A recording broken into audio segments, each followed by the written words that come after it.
¿Y viste la polémica que se desató por el tren de las fotos convertidas en animación sobre estilo estudio Ghibli?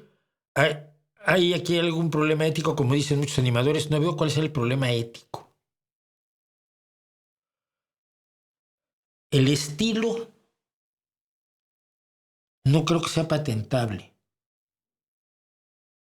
Si es patentable, debe ser patentado. Si está sujeto a protección de derechos de autor, pero porque el aspecto sí es sujeto a derechos de autor.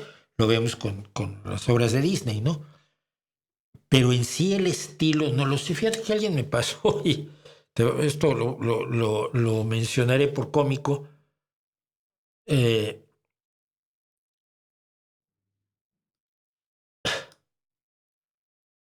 quien fue Enrique Abasolo, que me hizo el favor de pasarme esto. Véanlo ustedes.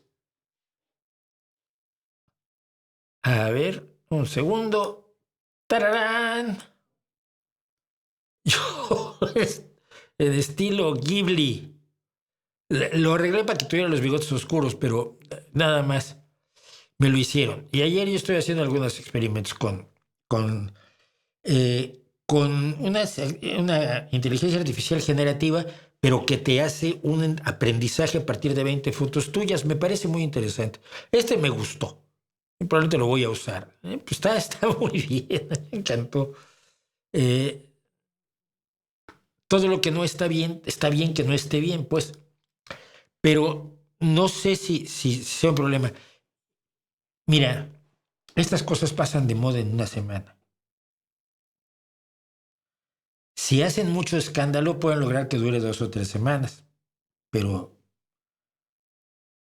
no creo que dure más de una semana o dos esto. Ni creo que realmente afecte a los derechos de autor de quienes generan un estilo visual determinado, ¿no? No sé si el estilo puede registrarse los derechos de autor, pues entonces evidentemente los derechos de autor estarán protegidos, pero nadie está cobrando por hacer esto en concreto, ¿no? Nadie está cobrando por distribuirlo, está cobrando por hacerlo.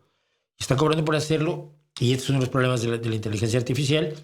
Hay que ver cuáles son sus orígenes, cuáles son sus fuentes, a partir de qué fuentes se está entrenando la inteligencia artificial y si está utilizando fuentes con derechos de autor protegidos, entonces sí, el autor de la el dueño de la inteligencia artificial que lo está haciendo, tiene que pagarle derechos a las personas cuyos derechos, cuyas obras o fotografías de todo tipo se han utilizado para entrenar a la inteligencia artificial. Pero eso no tiene nada que ver concretamente con lo de Estudio Ghibli, ¿no? Entonces, creo que, como siempre, vamos a hacer un escándalo. Y la gente hace escándalos y se lo pasa muy bien.